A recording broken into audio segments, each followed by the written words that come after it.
Hey, what's going on? It's Bill Burr, and it's the Monday Morning Podcast from Monday, August 5th, 2013. How are you? How you doing this morning? Oh, that's just fantastic.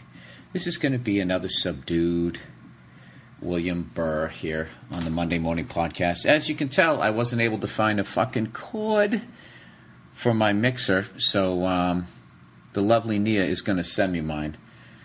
So this will be the last week of this kind of stuff. So I've had difficulty trying to find basically everything here in New Orleans. For those of you just listening, I haven't listened for the past couple weeks, I'm here in New Orleans. I'm doing the, the final episode of Glee for this season. It's like some 3-hour extravaganza, so I have to be out here forever. And, like I mentioned, I am going to be shirtless in the cafeteria scene, so I've been trying to get healthy food out here, which is practically impossible. I haven't been able to find it. If there's any New Orleans people, I guess they don't say Nolans, by the way. I was told that the other night that they don't say that. That's just some Hollywood shit.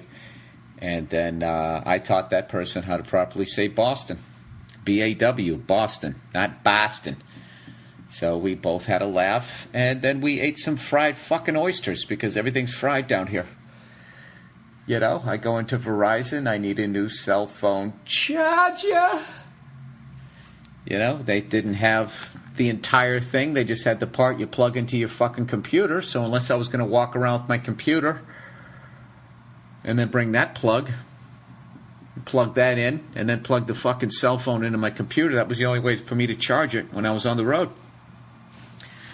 So then I'm sitting there going, I'm becoming a tub of shit here, and I have my big shirtless scene, I'm singing 8675-309 Jenny, but they jazz it up a little bit. But anyway, so I find some place to get a juice, and even then, the way they do the juice, usually you use the apple, you use the fruit to give it a little zing, so you can drink the fucking green shit. But they do it the opposite down here. It's apple juice, and then they'll add like half a leaf of kale in there. And you just kind of hopping yourself up on sugar. So I do have a game plan, though, people. After your wonderful suggestions, where you're like, Bill, why don't you watch that documentary, Fat, Sick, and Nearly Dead? And I'm like, well, yeah, I've already watched those, Food Inc., and I watched Trilok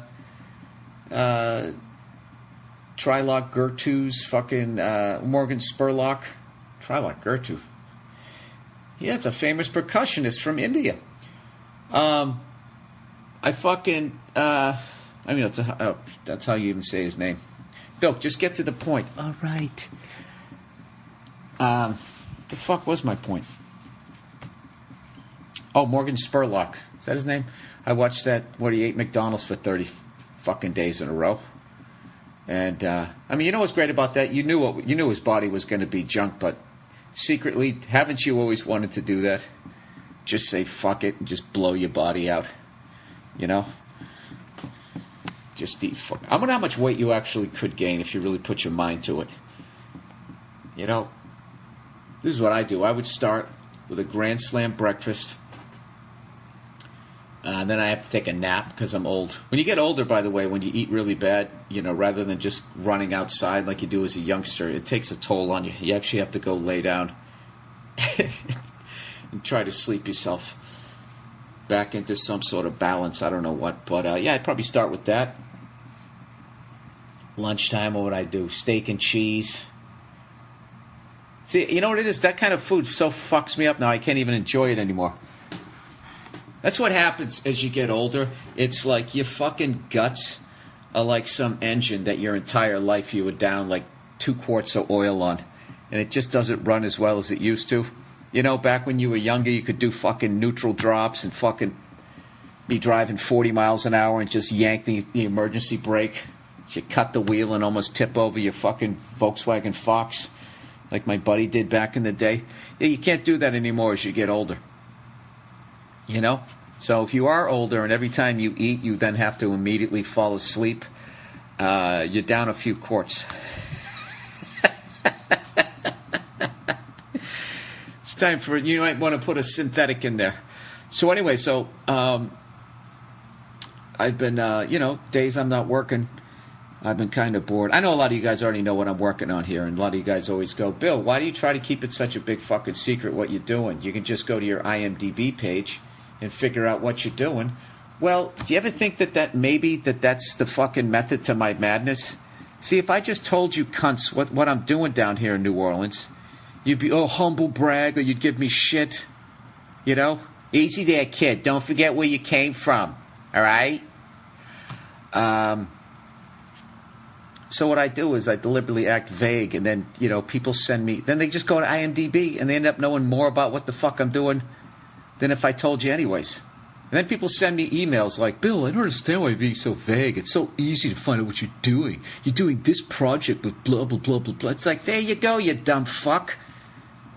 It's exactly what I wanted. I wanted you to have the information. I tricked you. Okay? You're coming at me like you just solved the murder case, like you're fucking Columbo, and you're looking away with your crazy eye rubbing your forehead, and I'm standing there flabbergasted hearing a heartbeat under the floorboards. You got it ass backwards. That's why I'm vague. I want to give you something to do at work. What else are you going to do? Sit there and stare at your spreadsheets? Figuring out how much fucking grapes cost in the next 20 minutes? Screaming buy, sell. I've actually been doing really well with my weight here. I finally give in, and I'm like, all right, I'm not working today. I'm going to go, I'm going to watch this fucking Fat, Sick, and Nearly Dead. And I got to tell you, man, it was awesome. I absolutely loved it. And I felt bad for trashing fat people on my podcast. My Billy shame to get back into shape, where I just make fun of the fatties. It was always done in jest, but I don't know. There's one guy that he runs into that I don't know. I felt bad for the dude, but anyways, he goes on this juice fast. So of course now I'm like obsessed with it, just so I can get some of these fried clams and all this stuff, these po' boy sandwiches. Just try to get these out of my system because I'm sick of having to take a nap every time I eat out here. So I think I'm going to buy a mini juicer and a bunch of kale and that type of shit, and juice it up and then just shove it down my fucking pie hole. And believe it or not, it fills you up. You get used to it, then you start craving that. And then the best part is you don't have to go to the gym. That's what it's really all about, people. That's the number one reason to eat well. It's not so you live longer. It's so you don't have to go to the gym. You don't have to go to the gym and your clothes still fit right. I don't know. You know what's funny? Somebody the other day actually sent me an email going, Bill, do you have any idea how many times you say during a podcast? And it's just like, yes, of course I do. How the fuck wouldn't I know that? You think I don't listen back to these things as I upload them to try to see if they're funny or not? I gotta admit, if I don't think they're funny, I shut them off really quickly. But if they start going, I like them. But I do notice that I say it that much. But maybe can I have a catchphrase? That was actually not even. That wasn't even on purpose. See, now I'm in my own fucking head. I don't want to do that. Anyways, I'm still here at the hotel. I'm going to buy a juicer. And I just figure two out of 3 meals a day, I'm going to drink that shit. And, when I come home, I want to have an even bigger head. I guess that's the way if you come back off the road and your head isn't 3 sizes bigger, does your girlfriend think you cheated on her? Like, what are you in such good shape for? But if you come back as like a fat booze hound, you say, okay, he was faithful. I don't know. Anyways, let's talk about Major League Baseball, something that I have not watched since 2010, when I just got sick of everybody, testing positive for stuff, particularly people on my team.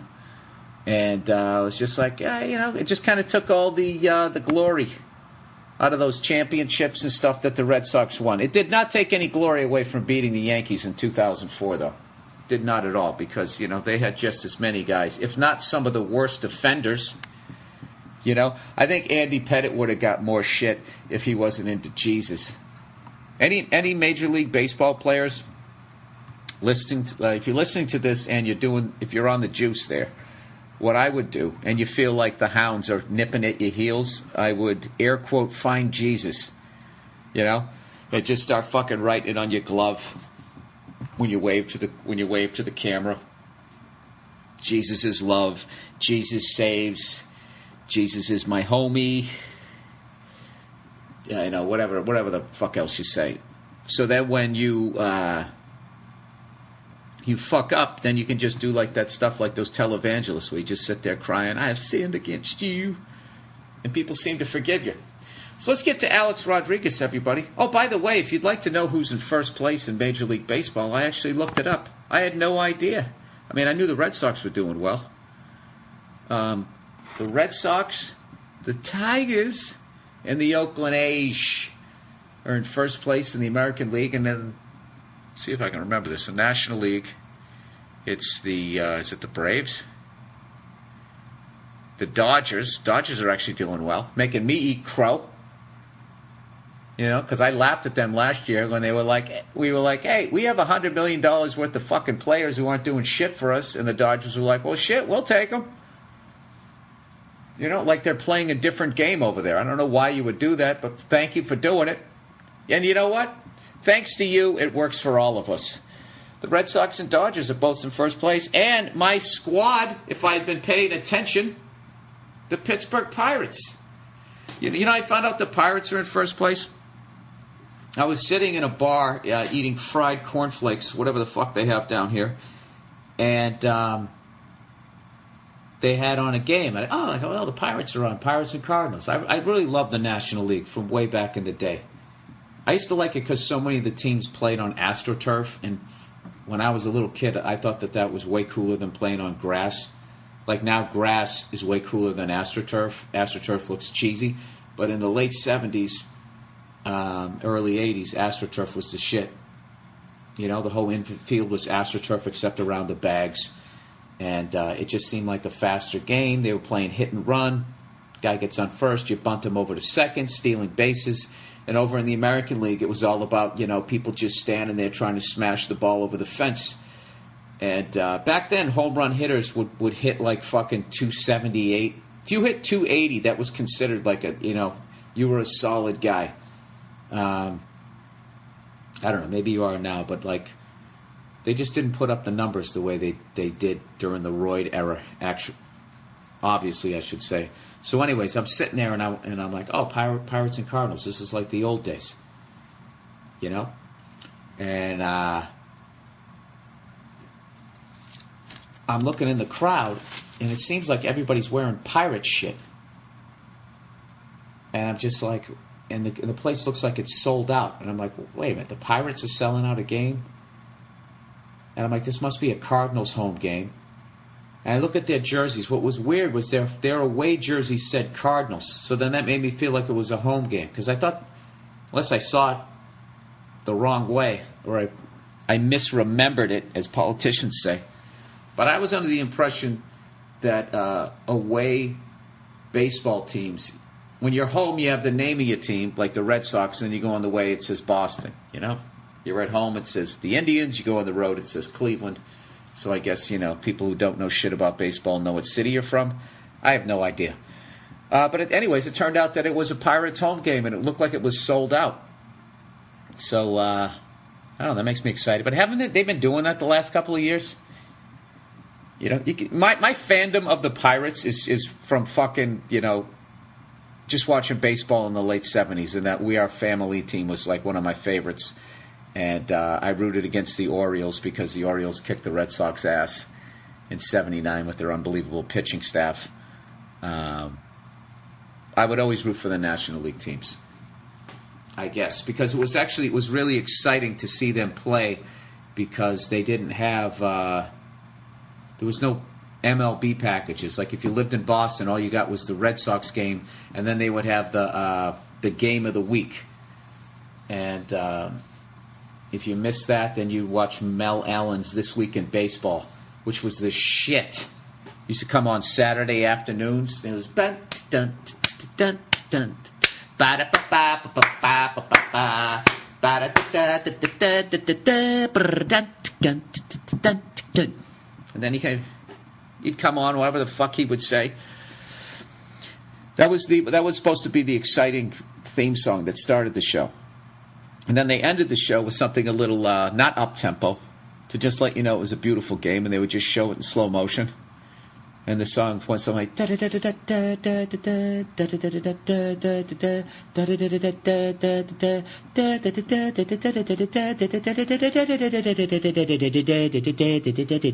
fucking people just doing all this amazing shit in like slow motion. And you know what's amazing about that song? Is that's probably a 40-person orchestra. All right, there was no auto-tune, there was no drum machine, there was no fucking one guy on a giant keyboard that could make all those songs. It was like 40 people getting paid, all working together, pointing at each other afterwards and going out and having a couple of schlitz. So anyways, fuck am I talking about here? Yeah, so I started watching baseball again. I haven't started watching baseball. Who's kidding who? But I was psyched to see that the Pirates are in first place. And I'm actually happy for the Dodgers. Believe it or not, I have a tough time with the Dodgers because I was a huge fan of them when I was a kid because of the 77 and 78 World Series when they played the New York Yankees, because I hated the Yankees and we could never beat them back then. So I would root for the Dodgers. And I remember feeling bad for Tommy John, because he lost in 77 and 78 with the Dodgers. And then in 81, he went to the Yankees, which was unforgivable to me. And then the Yankees played the Dodgers again in the World Series, and then the Dodgers finally won. The guy went 0 for fucking 3. Poor bastard. And he had an operation named after him. Him and Lou Gehrig. No, one was an operation, the other one was a disease. Hey, Bill, why don't you shut the fuck up? All right, I will. Let me read a little bit of advertising here, and then we'll get back. When I come back, I'm going to tease you a little here, people. I'm going to talk about that whole A-Rod situation. Here we go. All right, Dollar Shave Club, everybody. Been talking about this for the last couple of weeks. And I got to tell you, a long time ago, I used to do a bit about this in my act, about why do they act like those disposable razors are some sort of gold bullion? Why are they locked behind that plastic glass? Why do they act like it's this amazing thing? It's a little hunk of crap that shouldn't cost more than $1, right? So there we go. I did that bit like 7, 8 years ago. See, what I did was I just did a joke about it.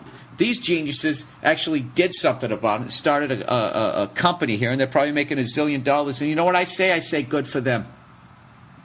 I say good for them. Dollar Shave Club, everybody. It's a cool brand, and they send you these quality razors right to your door every month. You don't have to think about it. You don't have to wait in line, get someone to unlock them from a cage, and pay way too much money for a bunch of features that don't even fit your old handle. Shaving has become such a mess, but not with Dollar Shave Club.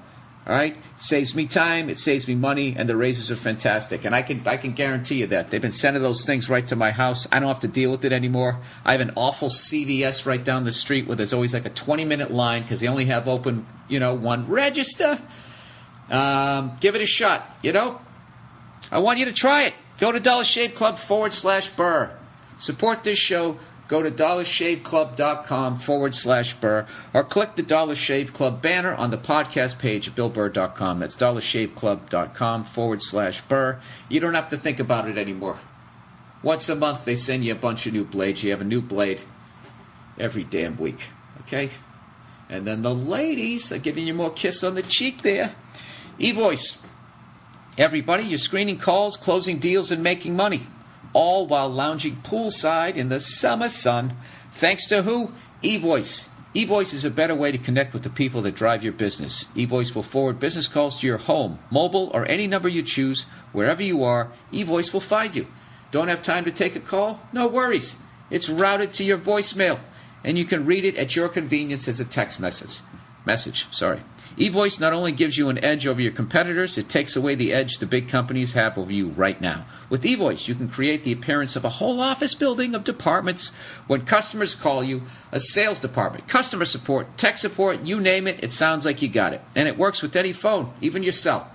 Hey, it's summer. Don't be stuck at the office all day, you jackass. Free yourself for a free 30-day trial of eVoice so you can see what I'm talking about over here. Go to evoice.com and enter the promo code BILL for your 30-day free trial. That's evoice.com, promo code BILL. Or go to the podcast page on billburr.com and click on the eVoice banner. All right, that was painless. I only had one screw up there. You like that, people? I think I finally got my game together with reading these advertisements. You know what I am? I'm like a number one draft pick bust when it comes to that shit. I'm not quite a bust, but I'm about 5-6 years in. The original team I was on dropped me down to number 3 on the depth chat, and now I got traded, and I'm playing backup over in fucking Minnesota. But the first 2 went down, and now I'm getting in. All right? Now Skip Bayless is yelling about me, saying that he doesn't think that I can actually read these fucking things without screwing it up, while Stephen A. Smith goes, blasphemy. Blasphemy. All right, A-Rod, everybody. Here's my thing about this son of a bitch. This guy gets a lifetime ban, and that somehow voids his contract. If the Yankees are somehow able to get out of that contract, I swear to fucking God, you might as well just have the commissioner of baseball might as well just be Steinbrenner's son. Okay? How much shit can the Yankees fucking get away with? Do you remember the Red Sox wanted to get A-Rod? We had the deal in place. And baseball came in and was like, no. We had the deal was done, and baseball came in and said, no, that's bad for baseball. It's bad for baseball to have yet another big-time free agent go to the Red Sox, because that's when we were becoming the Yankees, right? And then A-Rod goes to the Yankees. Somehow that wasn't bad for baseball. To have 2 of the 3 best shortstops in the league at the time on the same team, one of them never to play shortstop again, to have to learn a new position at third base. If you remember, this is pre-steroids and all that, so some of these names don't hold the weight they did back in the day. But their infield was Giambi, Jeter, and A-Rod. And then there was talks that maybe they were going to sign Nomar to play second base. I remember Giambi be like, dude, he was like, dude, that would be awesome. And I just remember thinking, like, how would that be awesome? Where is the fucking fun in that? So anyways, we try to get A-Rod. It's bad for baseball. The Yankees do it, and they already had like fucking every goddamn free agent in the league at every position other than their 5 core guys from their own farm team. And somehow that was okay. All right? And that was just an ongoing story in baseball, was the Red Sox we couldn't win. No matter what we did, it blew up in our face. And even when we made moves and got a big guy, it was considered bad for baseball. You go back to the 70s, we had Raleigh Fingers. Signed him, bad for baseball. You know, yank that out. Reggie Jackson, can the fucking Yankees sign him? Abso-fucking-lutely. I don't know what our pens look like, but for some reason they were bad for baseball. So anyways, for once, after 86 years of flailing, you know the deal, somehow it worked in our favor. So I have thoroughly enjoyed watching A-Rod flame out and watching the Yankees trying to get out of that contract and just not being able to get this $200 million albatross off from around their neck. I thoroughly fucking enjoyed it. They tried to humiliate him. They've benched him during crucial moments in like the playoffs, and A-Rod doesn't give a fuck. He just sits there like a fucking robot going, well, you know, whatever's good for the team, I don't give a shit. You know, just keep paying me. I don't give a fuck, and I've completely enjoyed it. And they still have another 5 years of this nightmare. 5 years, like $114 million. They got to give this matinee idol-looking bust. And I have completely enjoyed every second of it. And in my world, it's like I got another 5 years to just sort of, not like I watch a ton of baseball anymore, which is kind of sad. I got to get back into it, everybody. But I can't get back into it at the upper levels. I just can't. I can't watch these fucking juggernaut teams. I gotta be watching Kansas City. The Padres, the Pirates. Even though the Pirates are in first place, but I don't think they have any major league signings, even major free agent signings. But anyways, so I thought I had another 5 years of this show to watch. And now all of a sudden I'm worried that it's going to get canceled. And I'll tell you right now, if because of this suspension, the Yankees are somehow able to get out of this contract and save themselves $114 million, which to them is just a drop in the bucket. The way they ass rape their fans every home game, the way they take every one of those poor Yankee fans with their pinstripe shirts and their classic Yankee hats, and they just bend them over the hot dog stand and just stick that pinstripe dick right up their ass, no lube. I really feel bad for the total fucking ass raping that every Yankee fan takes when you go to the ballpark. I mean, if I was a Yankee fan, I would not go to that new fucking beautiful baseball stadium / growing up gaudy house. It's such a weird stadium. If you haven't been to it, you should definitely go. But I suggest eating a Thanksgiving dinner before you go there, or, one of your kids will not be going to college. But you go to that stadium, it's such a weird stadium where, there's literally some breathtaking views as you walk around that park, and every time you're like, oh my God, this is amazing, they really did it right, then they'll just have, some jackass, just some fucking look how much money we got. Just, you know what it is?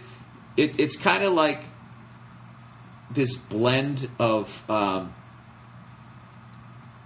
don't know, what's a great ballpark that they built that's new, but it's all, I guess maybe the Jake when it first came out. It's kind of the perfect, it's a blend of the beautiful new ones that conjure up the old shit, and Dallas Cowboys Stadium. Where if you've never been to that, you got to go to that one just once, just to see that absolutely fucking, that eyesore of a television that they have hanging up there. It's the dumbest thing I've ever seen in my life. I swear to God, when I go to that stadium, I always think if Bobby Kelly designed a football stadium, this is exactly what it looked like. Dude, look how big the TV is, dude.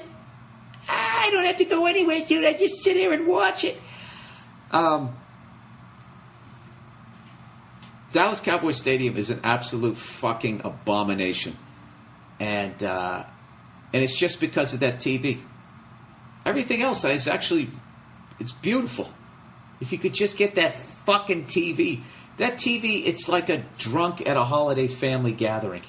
You know what I mean? No matter how good the food is, no matter how great it is to see everybody, all conversation, everything is drowned out by the fucking, the guy over there. Your uncle who keeps dabbling in the oxy. He's telling you that he's clean, but he isn't. That's what that fucking TV's like. So anyways, what the hell am I saying here? As a fan of sports and my hatred of the New York Yankees, I'm really hoping that the Yankees feel like, oh, maybe we can get out of it, and then they still can't. Knowing full well that in the long run, it's not going to mean shit to them. $100-something million doesn't mean shit to them. It's just annoying. And that's basically all I can really hope for at this point. So maybe I'll write some letters. I'll write some letters to the commissioner of baseball, tell him that I'm dying or something, and my bucket list or something. Something has to do with A-Rod. I just really want that. I just want to be able to talk to him sometime while he's on the field. That's my Make-A-Wish thing. I want to look into those zombie robotic eyes. I like how he's actually pissed now and says that he's being singled out. It's like, well, you kind of made yourself a target with the steroids for the second time, you fucking jerk off. He really is like, he has an inability to step outside himself and see how he's coming off. An absolute jackass, and I can't think of better person to be wearing the pinstripes and represent what that organization is all about. They're clean-shaven steroid abusers. Unlike the Red Sox, who, I don't know what we look like. We look like we're going to an Allman Brothers concert. I'm just trying to get Yankee fans going. They use steroids too. All right, let's plow ahead here, everybody. The hell did I was just going to talk about something there. What the hell was I going to bring up there? Oh, let's move on to this. Let's just keep the sport thing going here. Oh, no. I remember what it is. I owe an apology. This wasn't my fault, but I have to apologize on behalf of the theater. That El Paso show got rescheduled. As I mentioned, because of the acting work I got down here in New Orleans, I was only able to do the first 2 dates of the Red State Tour. None of the shows are canceled. They've all been rescheduled. I know it's a pain in the ass. I know people make plans. I apologize. I announced it here on the podcast. I don't know what the fuck else I could have done to let people know. Go to I guess the theater out there in El Paso. I don't know what happened, but some people didn't get the word that the show was canceled, and I guess there was some people that showed up. So I apologize. I hope you're listening to this. I will try to tweet about it. Maybe you'll be able to get it. I don't know if you follow me on Twitter or not, but to let you know, the new date of the El Paso date is September 13th. Right? Oh, I'm sorry, September 12th. September 12th is the new date. And I apologize to anybody who showed up. I can't believe what a pain in the ass that is. I hope nobody drove, Jesus, someone's going to be like, dude, I drove 4 fucking hours, or I had a plane ticket or something like that, so I feel horrible about it. So because of that, I'm just going to announce my dates right here, right now. I'm just going to read through a bunch of these as quickly as I can, so there's no more confusion. All right? And then somehow there still will be confusion, and then somehow someone's going to get mad at me, and I'll get a fucking angry email or whatever. Apologize for the clicking here, people. See if I can bring this up with this horrific internet here. Come on, you can do it. You can do it. All right, here we go. These are the shows I have coming up. And I'm even going to read the ones that don't even have ticket links. All right? All right, this is the deal. August 23rd, I'm at the MGM Grand in Mashantucket, Connecticut. August 24th, University of Cincinnati. August 27th, Cobb's Comedy Club with Brian Regan. All proceeds are going to charity. We're doing a co-headliner. That one's actually already sold out. All right, Red State Tour rescheduled dates. For those of you in Colorado, September 4th, September 6th. Boulder, Colorado, Pikes Peak. All right, tickets are all on sale for these. September 7th, I'm in Coachella, California at the Spotlight 29 Casino. Once again, rescheduled Red State Tours. September 12th, El Paso, Texas. And because of that rescheduled, I'm also now doing San Antonio, Texas. First time. I've never been there. At the Lilla Cockrell Theater, September 13th. And I know what you're thinking. Bill, you're doing a show on September 14th? No, I am not. But I'm not leaving Texas. And what is Saturday in September in Texas mean to anybody in Texas? Huh? College football, motherfucker. I'm going to Texas A&M, Alabama. And I am rooting for the Aggies. And I will be drunk, and I will still be screaming, Alabama, the dream ends tonight. So look for me out in the parking lot with my sunburned giant head, and I'll see you in the stadium. All right, continuing on. September 19th, I'm in West Virginia University, Morgantown, West Virginia. Then I got Pittsburgh on September 20th. All these shows are on sale. People up in Canada, Toronto, Ontario, September 21st, the Queen Elizabeth Theatre. September 28th, not one but 2 shows at the famous Chicago Theatre. First one is sold out, I believe. Second show, 10:30, has been added. Now here's some that aren't on sale. but are coming up October 3rd, 4th, 5th, 7th, and 8th. No, I'm sorry. Strike that. October 3rd, 4th, and 5th. I'll be in San Jose, Seattle, Washington, and Phoenix, Arizona. Those tickets are not on sale yet, but I'm just letting you know where I'm going to be. And I'll announce them as soon as they're available on Twitter. So follow me on Twitter if you're not on Twitter, or Facebook, or whatever. November 7th, this is not on sale, and November 8th, this is, and 9th. 7th, 8th, and 9th, sorry. These are not on sale yet either. I'll be in Washington, D.C., New York City, and Upper Darby, Pennsylvania. That'll be Constitution Hall, the Beacon Theater, and Tower Theater. All right, November 15th, rescheduled Red State Tour, Deadwood, South Dakota. November 16th, rescheduled Red State Tour, Brady Theater in Tulsa, Oklahoma. And another Red State, the Orpheum Theater, Wichita, Kansas, November 17th. All right, and that will conclude the Red State Tour. I apologize for having to reschedule, but I'm still coming. I could have been a cunt and just canceled, you know? Sat out here in fucking New Orleans with my shirt off, getting ready for my big number. What else? Southern Connecticut State University on the 23rd. All right, now here's the big European tour. People from Europe were asking me about this shit. And I apologize for this being really long, but I have to get this information out here because I do not want people showing up when I'm not going to be somewhere. All right, December 5th, I'm in Amsterdam. Tickets are on sale. December 7th, I'm in London. Show sold out. They added another show. December 9th, I'm in Dublin at the Vicar Theatre. December 10th, I'm at the Savoy Theatre in Helsinki, Finland. December 11th, I'm at the Copenhagen. I'm at the Bremen Theatre in Copenhagen, Denmark. December 12th, I'm in Oslo, Norway. December 13th, I'm in Stockholm, Sweden. Now here's two shows that people don't know about. December 15th, I'm going to be at Harpa Silfverberg Hall in Reykjavik, Iceland. Hope I'm saying that right. Never been to Iceland. I'm really excited. And the biggest teaser of them all. You know, I don't work New Year's because I go to the Rose Bowl every year. Well, I finally decided this year, well, I live in Los Angeles. Why don't I do a big show in Los Angeles?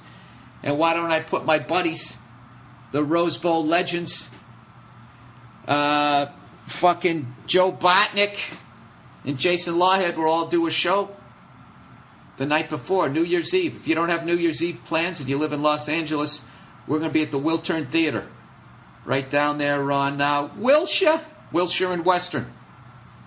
So tickets are not on sale for that one yet. So there you go. Now you know as much as I do about my schedule. And once again, sincerest apologies to anybody, any of the poor bastards that showed up for my show in El Paso that was not to be. I don't know how that happened. So there you go. All right, back to the podcast here, everybody. So, as mentioned, I'm down here in New Orleans. I've been making fun of the food, but I've been having the best time in New Orleans. As they say, if you can't have a good time down here, there's something wrong with you. And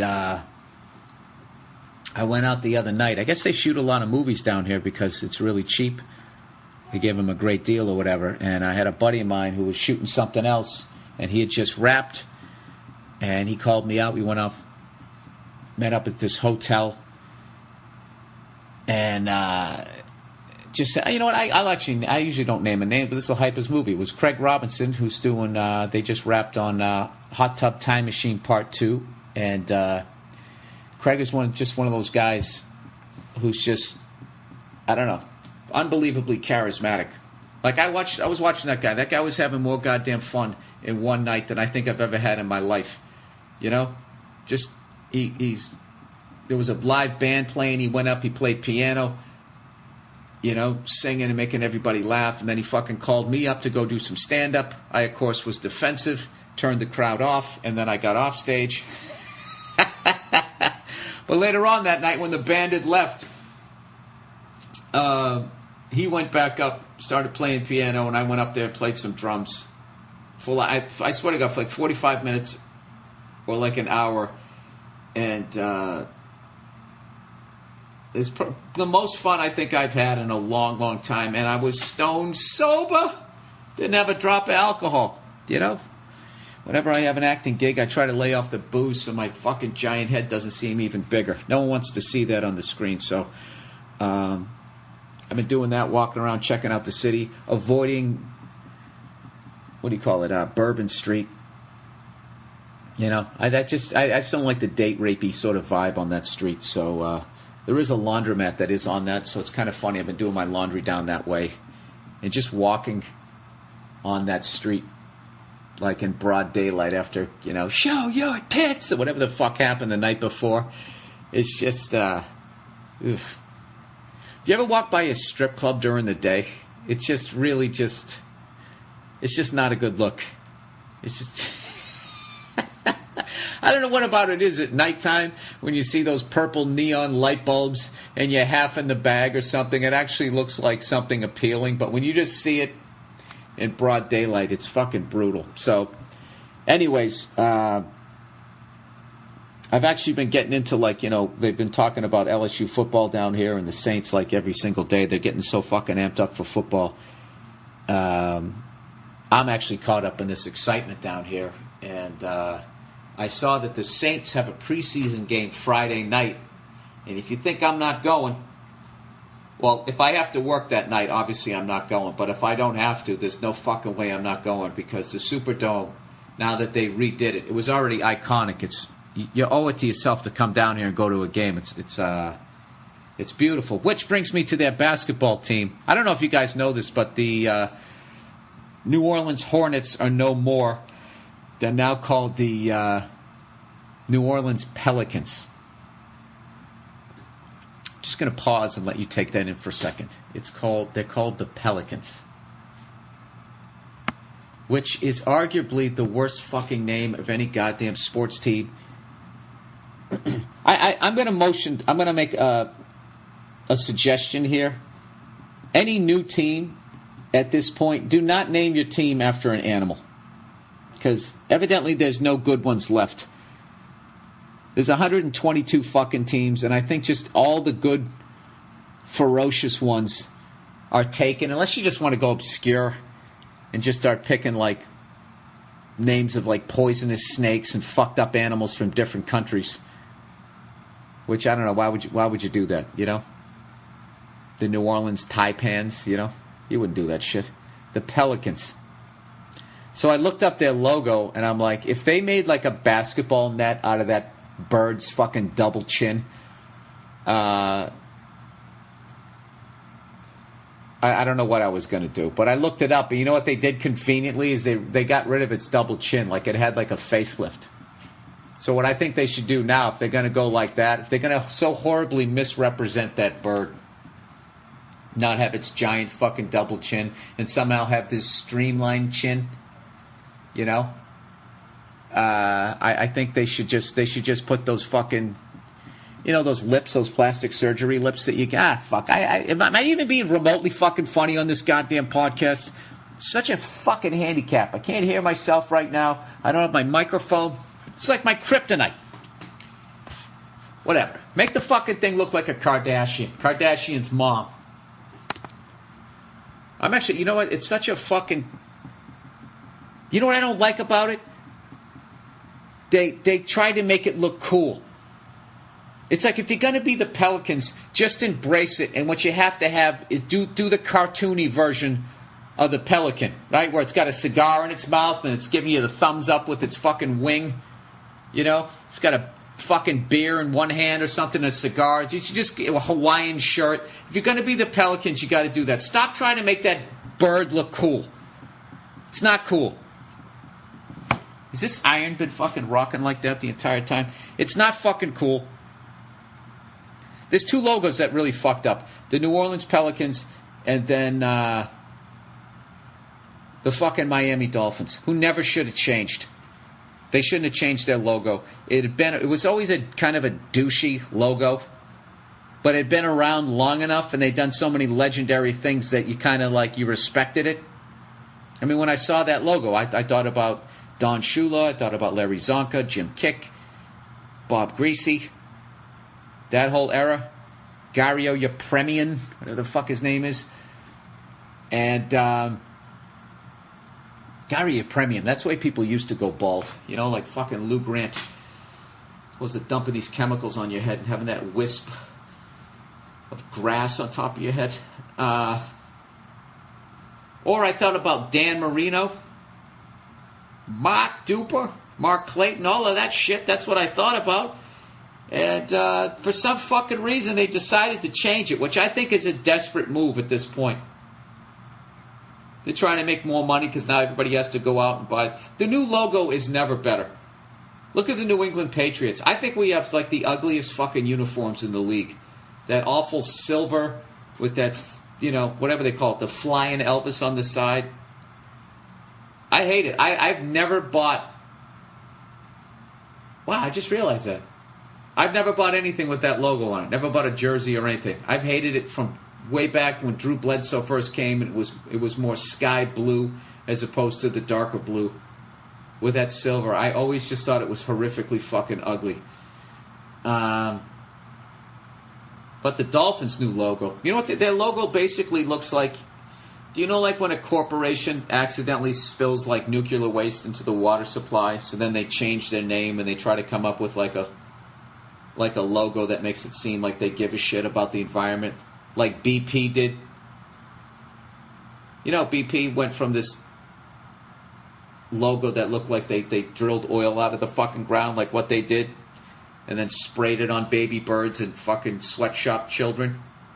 Now they got that one, it's all green and yellow, like you don't know if they plant corn or... It just looks like grass and sunshine. That's what I feel like the new Dolphins have done.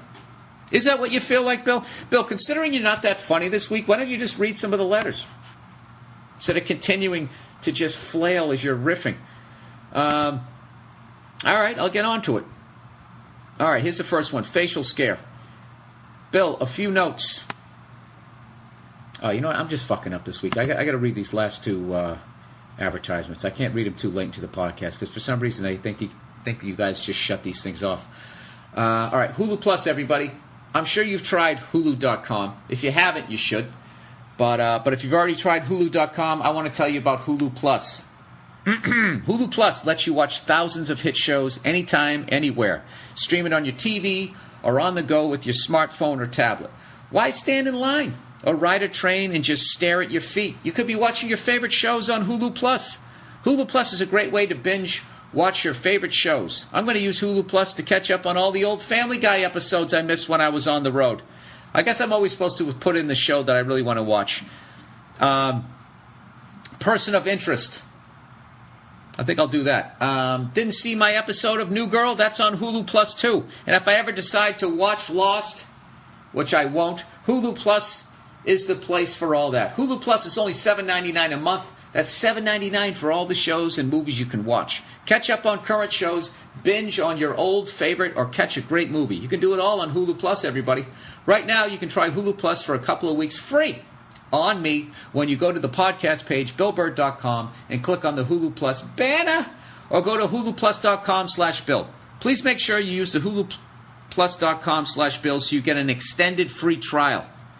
And so that you know, so that they know we sent you. It helps us to keep the lights on and gives you a better deal. One more time for the extended free trial, HuluPlus.com/Bill. All right. I'm reading very well this week, everybody. I'm going to pat myself on the back and put a little pressure here. I bet I can go through this whole one without screwing up once. All right. Here we go. LegalZoom. Most Americans don't have a will. But why? You don't want government rules dictating what happens to your property and minor children, so why procrastinate? Most people say it's too expensive or too time-consuming. My answer to that is LegalZoom.com. Too expensive? You're going to love LegalZoom's reasonable prices. Too time-consuming. Most people finish the online process in just 20 minutes. And we're not talking some fill-in-the-blank form. Your will is state-specific and personalized based on your information. Best of all, LegalZoom has 12 years of experience helping people with important legal matters. It's National Make-A-Will Month, everybody, even though we're in August. So don't wait any longer. Go to LegalZoom.com today and get 15% off your last will. Ah, damn it, I was going to do it. Get 15% off your... Yeah, it is, off your last will. Oh, last will and testament? Is that short for that? I don't know. But this offer ends soon. Or get a living trust and you receive a pour-over will absolutely free. To get your special discount, be sure to enter Burr in the referral box at checkout. For wills, powers of attorney, trust, and more, go to LegalZoom.com. LegalZoom can provide self-help services at your specific direction or connect you with an attorney, but they're not a law firm. There you go. God damn it. I went 14-2 in the regular season, and I just blew the first playoff game. That's what I just did there. I pulled the Peyton Manning. All right, where the hell am I here? All right, facial scare. Where the fuck is it? All right, Bill, this past weekend I went to Vegas to visit my brother and his buddy who currently reside there. They actually caught your most recent show in Vegas and had a phenomenal time. Oh, that's awesome. Thank you. He said, I left last Thursday from Tampa, and as soon I touched down in Vegas, I received an out-of-nowhere text from the girl that got away. I was shook.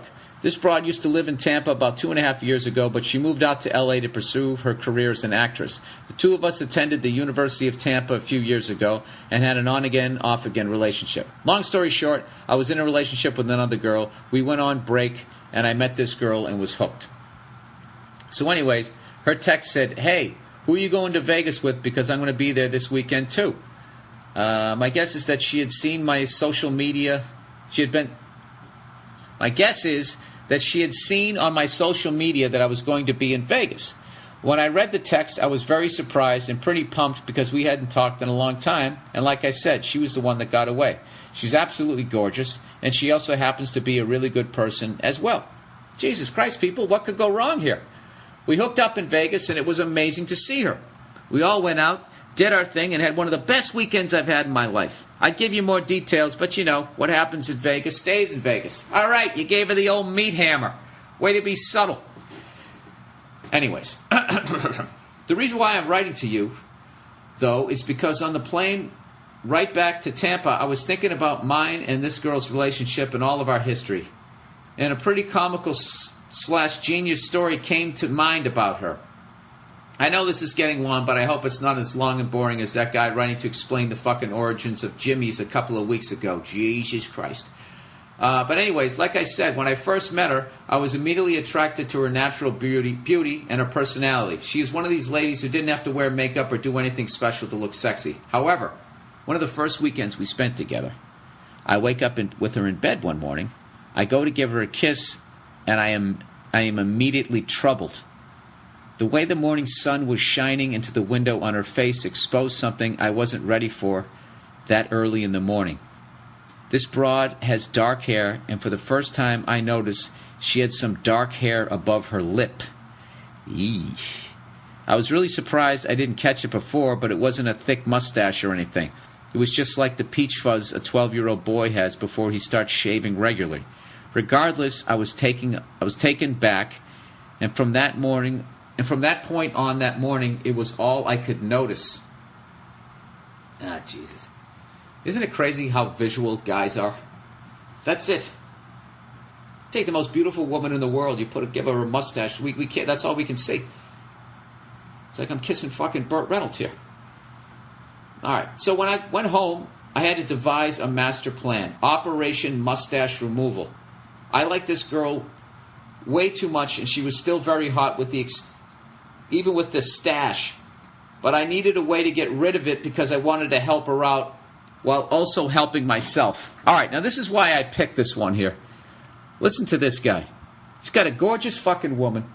Everything about her is perfect except she has a fucking mustache. Now, how the hell do you bring it up to somebody that you care about that they have a mustache and it's fucking turning you off? There's no way to do that without sabotaging the relationship or really hurting the other person.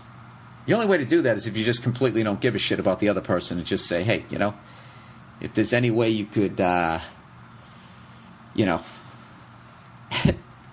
I don't know how to fucking say it. Well, this is what he did, and this was genius. He said, since we just started seeing each other, I didn't want to come out and say, babe, you shaved today?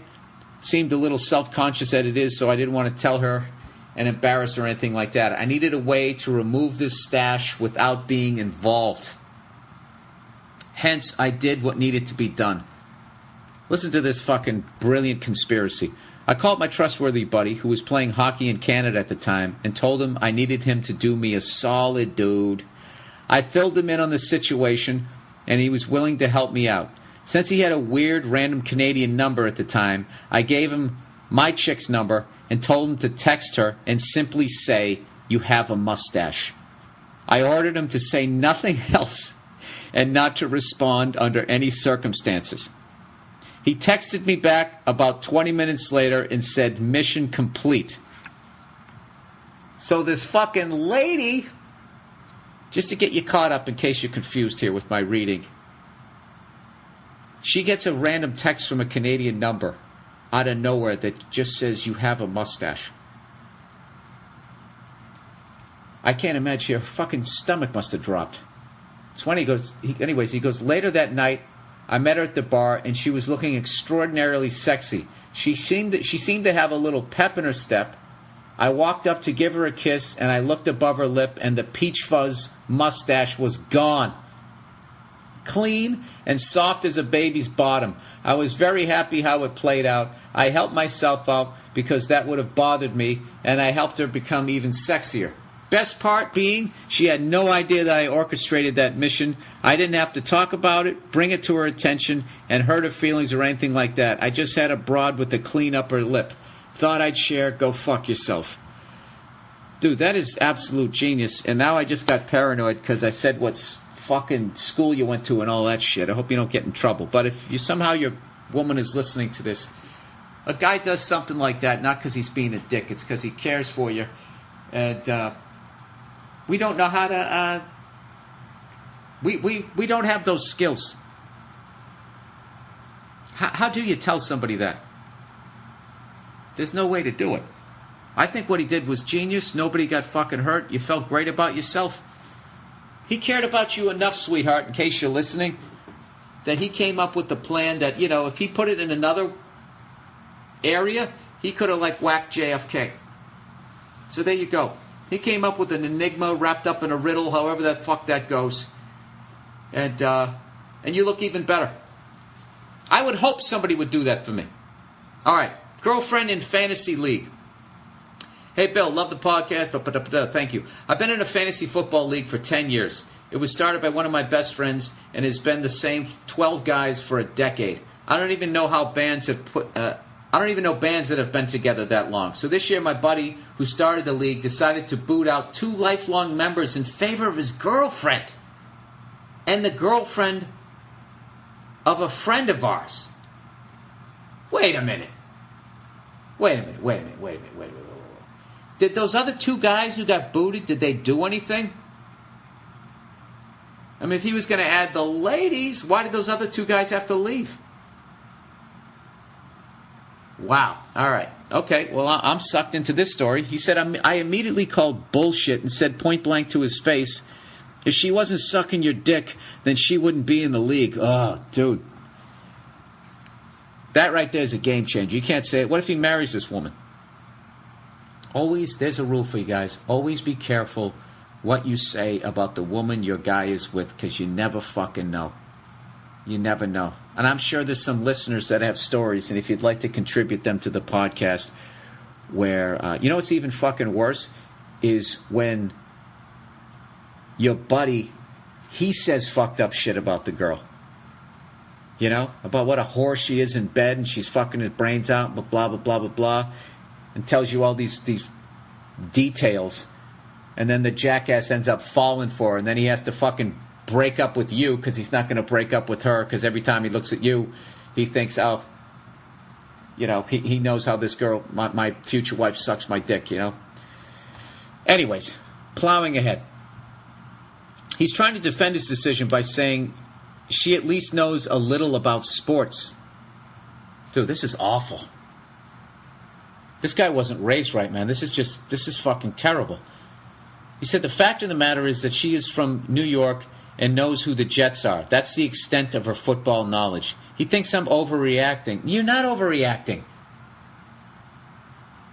He didn't ask anybody else. You've had 12 for the last 10 years, and he just removed 2 of the original band members. Dude, this isn't even funny. This is really upsetting to me. He thinks I'm overreacting, but I think of it the same scenario if you have one night a year to have a guy's night with your buddies, and then you get to the bar, you see that your friend has invited his girlfriend to guy's night. Exactly.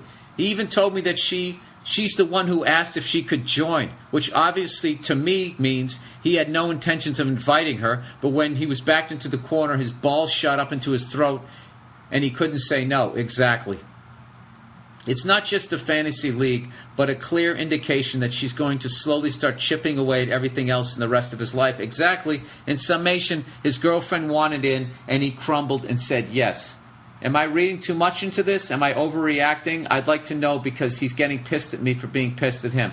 Absolutely not, sir. Everything that I was going to tell you, you already know, and you wrote in this email. Okay? You ran down the mats. You went off the little fucking springy board. You hit the fucking hobby horse. You did your little fucking Mary Lou Retton flip, and you stuck the landing. You get a perfect 10 on that one, sir. You are 100% right. You know what? You know what my move would be? I would start my own fantasy league. All right? And I would invite everybody else in that fucking league. Well, I wouldn't do that because that's a chick move. Make people decide. This is what I wouldn't be as harsh with him and just be like, no, dude, what you did was absolute bullshit. And I guarantee you, I would tell him it. She's going to start chipping away with you, at your life. Your balls are up in your throat. But that's going to end your friendship with him.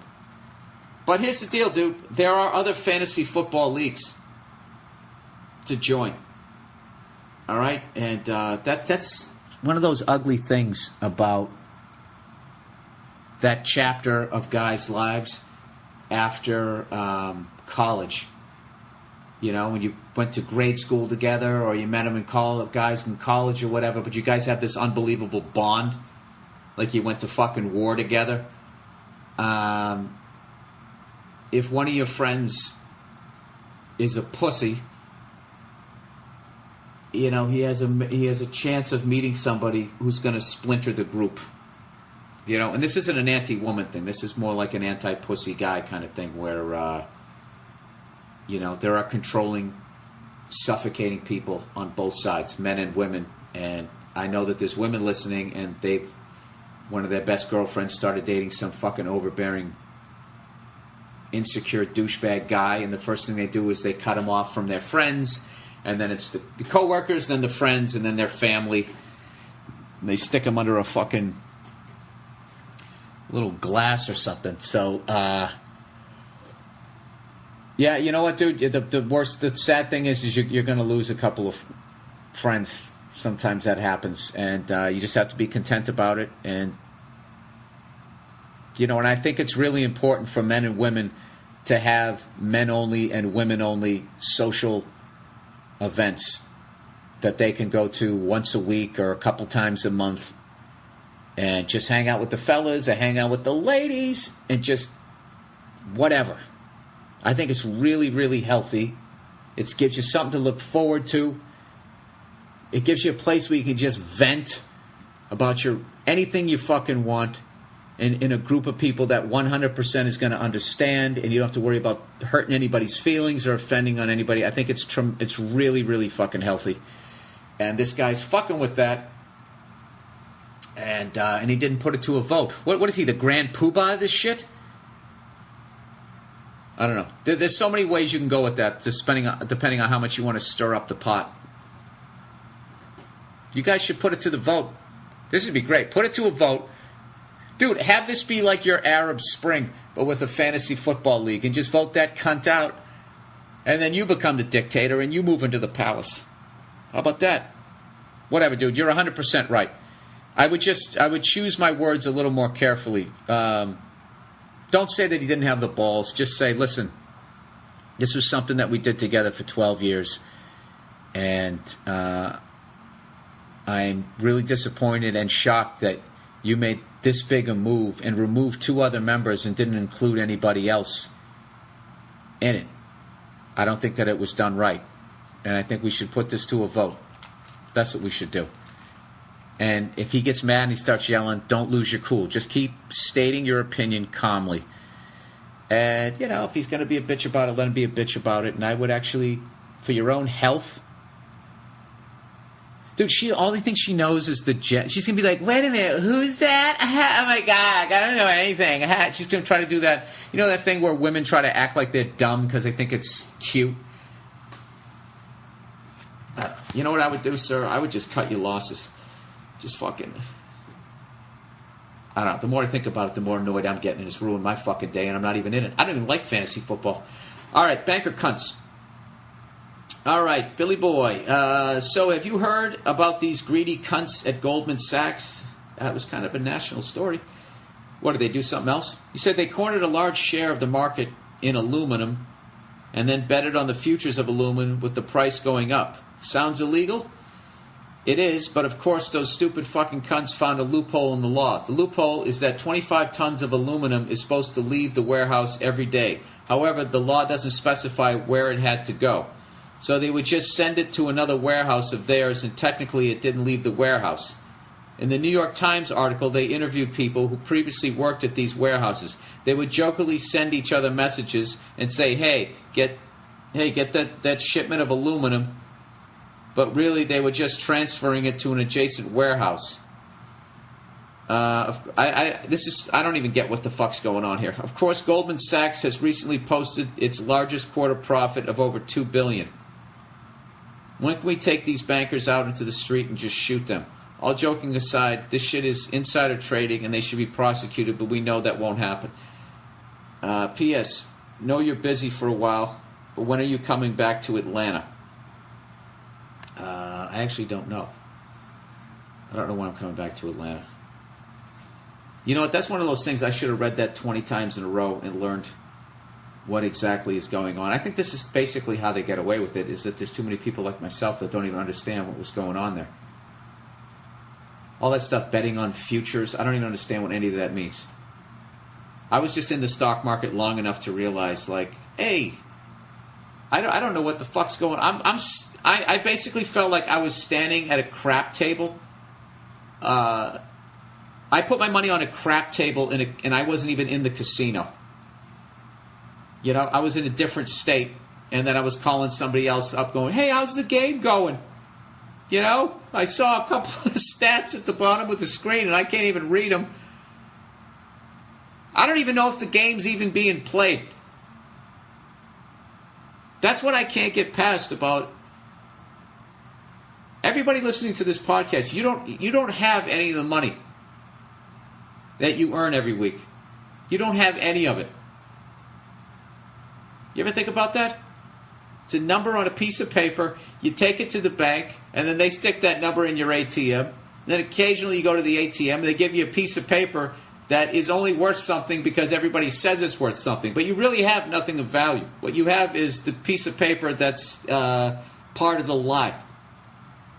So that is the genius of all of this shit. And through penalties and fees and taxes and all that crap, they get you even further removed where you have to invest it.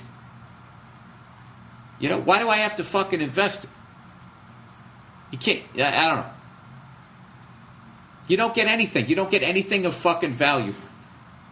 The only thing that has value is the lie. And as long as the lie continues, I mean, isn't this the month where we go to raise the debt ceiling every fucking year? Eventually that wave's going to crash. I don't know. I hope when the wave crashes that all races and all economic levels somehow put down their differences and they all come together and we just start walking towards gated communities. All right? There you go. How much are you stealing that you have to live behind a gated community? They're sitting there acting like they're afraid that we're going to steal their shit. It's like you got your shit by stealing from us. All right? Anarchy? Sorry. All right, where am I going here? The next one. Low libido girlfriend. All right. Hey, Bill, I've been with my current girlfriend for 2 years, and we've had our ups and downs relationship-wise, but even at the lowest points, we still get back together. Okay. Is there a reason you get back together? Is it because you actually love this girl, or are you just lonely and don't want to go through the pain of a breakup? The problem is, at this point in the relationship, it seems like I'm the only one interested in sex. Maybe it's just a man thing or how long we've been dating, but she's in her 20s and I'm 31. And we have the sex life of a middle-aged married couple, once a month or once every 3 weeks at best. She generally responds to my advances with disinterest or at worst annoyance. Do you think there is any ways to change this, or are we just not sexually compatible? Go fuck yourself. Well, my gut tells me the relationship is over, and it's been over. Oh, you said ups and downs. You didn't say that you broke up. I read into that. Yeah, you need to sit down and talk to her. And just say, listen, I just want to talk about her sex life. I feel like it's almost non-existent. And when I try to get something going with you, I feel like you're, like I just completely turn you off. You know? Did I do something? And if in general, if you're just not into me anymore, just let me know, because I'm 31. And I should probably try and find someone who finds me remotely attractive. When you think so? It's kind of what I'm looking for in life. Somebody who actually gives a flying fuck that I'm shaking my dick in their face. Huh? See, like right there. Look, you just look down. Just a mere mention of me shaking my cock in your face. No, sorry. Yeah, that's what I would do. Do you think there's any change of this, or are we just not sexually compatible? Yeah, this is all all relationship shit is communication. You have to sit down. When you want to communicate a relationship, what I've learned, the best thing to do is sit down with yourself first. All right? Driving in the car, get all the yelling out. Scream at the windshield. Yeah? And what the fuck? I'm sitting there. I went over to your brother's house the other day, and what do I get? You know, just scream it, get it all out. And then when you get all of that out, then you just do some self-analysis, and you try to break down the anger and be like, what am I really upset about? You know? What do I feel right now? I feel like I'm not being heard. I feel this, I feel that. And then then you had to have this game plan. Okay? Even if you got to make like a set list, like a fucking comedian, and you just write down what you're feeling and the points that you want to get out.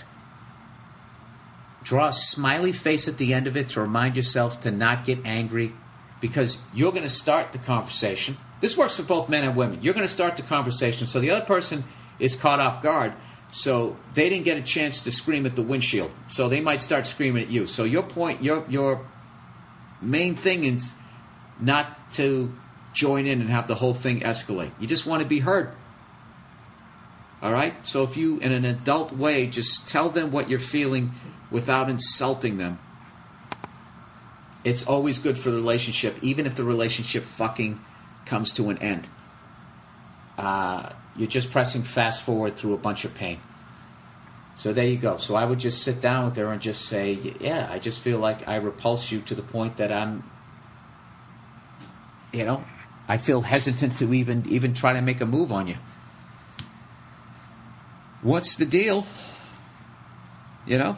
See how that works out. All right. Roadhead accident.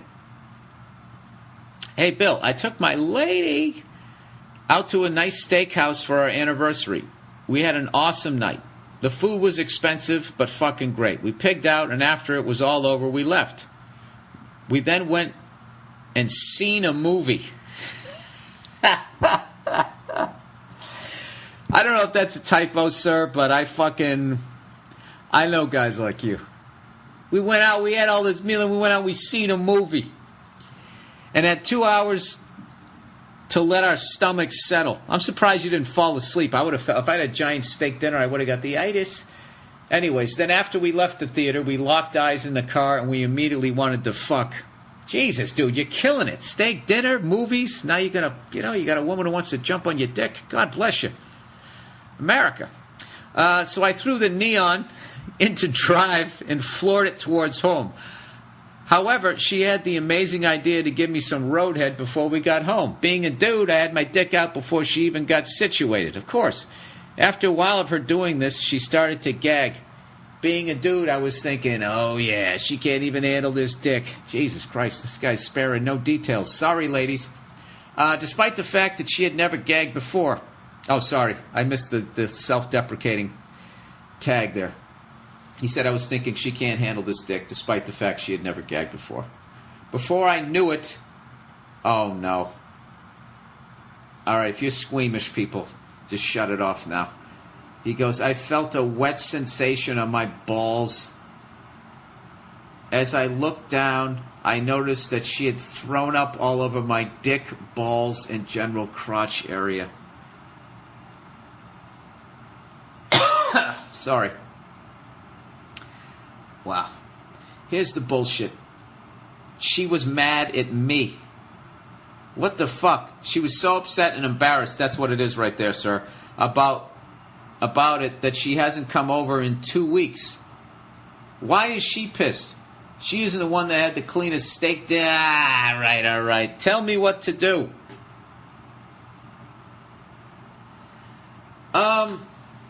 I gotta tell you this. She's being really immature. She's embarrassed. She's embarrassed, and she's not being mature about this. Where, I mean, it was a mutual thing. It's not like you grabbed her by the back of the head and just slammed her head down there, you know? She was all about it. In fact, if I remember, before I can get that nightmare visual out of my head, it was her idea, right? We wanted to fuck whoever. She had the amazing idea to give me some head. She's a trooper. You know, this is what I would do. Send her a card in the mail. All right? And just tell her that, you know, you miss her. You don't view her any differently or anything. And just write something nice. And I'd really like to take you out for an ice cream. Even if you do throw it up all over my dick and balls later, I think it'd be kind of soothing. You know, it is the summertime months, and that crotch area can get a little hot, so I wouldn't mind a little mint chocolate chip around the pubes there. All right, leave out the last part. But I don't know, just send her a nice card. I wouldn't even bring up the incident. Just send her a nice card. Something cute. Nothing silly. Nothing fucking overly loving. Just something in the middle. You know what, sir? I think we actually found a new niche for Hallmark. They got to have one where there was something sexually weird happened, and the other person is embarrassed, and the other person doesn't judge him and wants him back. You could have those cards. Let's see if I can come up with one here that actually rhymes. Dear lady, you got a little shady. I still love you. I don't know. You puked on my dick and balls. I don't know how to fucking get somewhere in there. Wrap-ups. Okay, that's the podcast for this week, everybody. Once again, I feel absolutely horrible that people actually came out to that, to the fucking El Paso show. I don't know what happened. I don't know if you missed an email or what, but it seemed like there were enough people showed up that the ball got dropped somewhere. I announced it here on the podcast. I don't know. Anyways, my apologies. Wrap-ups. Okay, now that the show's over, don't forget to support our sponsors. This is really important. This is how I make money on this thing, and I don't have to charge anybody shit. Once again, get started with a free 30-day trial of eVoice. eVoice gives you a toll-free number. Toll-free or local number so you can make business calls from anywhere and always sounds like you're at the office. Right now, go to evoice.com. Enter the promo code BILL for your 30-day free trial. That's evoice.com, promo code BILL. Or go to the podcast page, billburr.com, and click on the eVoice banner. Support this podcast. Get an extended free trial of Hulu Plus when you go to the podcast page, billburr.com, and click the Hulu Plus banner, or go to huluplus.com/bill. That's huluplus.com/bill. That's the podcast for this week. Once again, my apologies to everybody who went down to the show in El Paso. I feel horrible about it. Everybody else, go fuck yourselves. Have a great week. That's it. I'll talk to you later. Where's the stop button? There it is. And I'm standing there flabbergasted, hearing a heartbeat under the floorboards. You got it ass backwards. That's why I'm vague. I want to give you something to do at work. What else are you going to do? Sit there and stare at your spreadsheets? Figure out how much fucking grapes cost in the next 20 minutes? Scream and buy, sell. I've actually been doing really well with my weight here. Oh, so anyway, I finally give in. And I'm like, all right. I'm not working today. I'm gonna go. I'm gonna watch this fucking Fat, Sick, and Nearly Dead. And I got to tell you, man, it was awesome. I absolutely loved it, and I felt bad for trashing fat people on my podcast. My Billy Shame to get back into shape, where I just make fun of the fatties.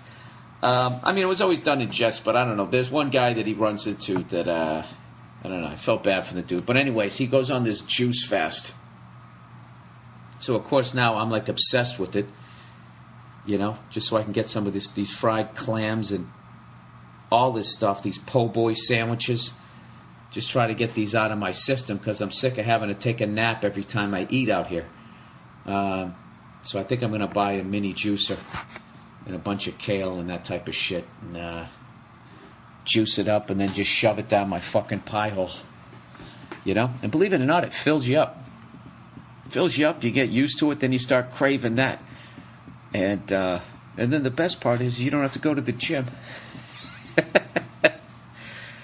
That's what it's really all about, people. That's the number one reason to eat well.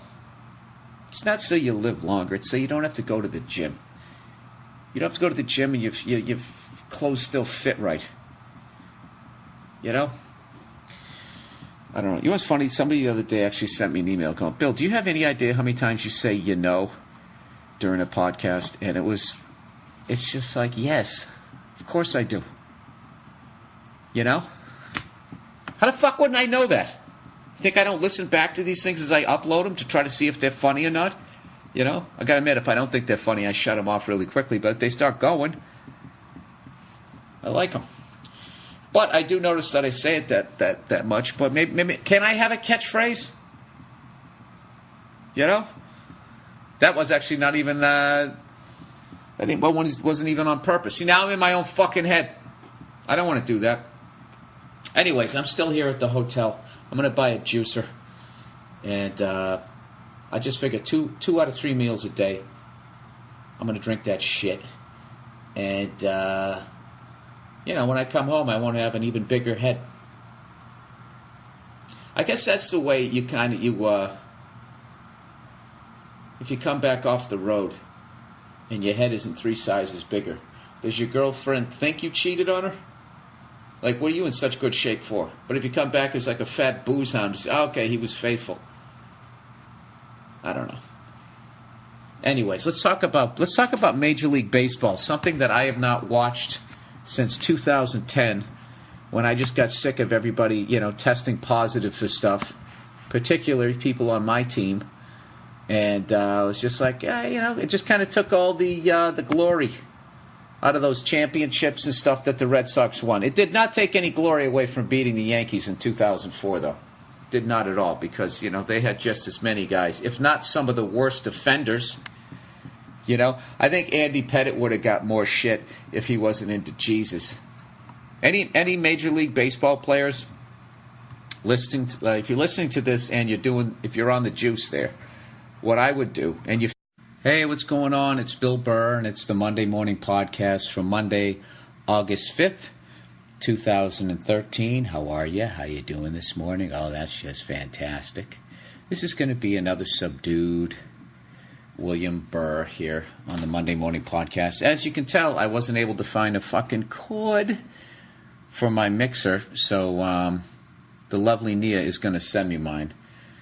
So this will be the last week of this kind of stuff. So I've had difficulty trying to find basically everything here in New Orleans. For those of you just listening, I haven't listened for the past couple weeks, I'm here in New Orleans doing the what do you call it, the final episode of Glee for this season. It's like some 3-hour extravaganza, so I have to be out here forever. And,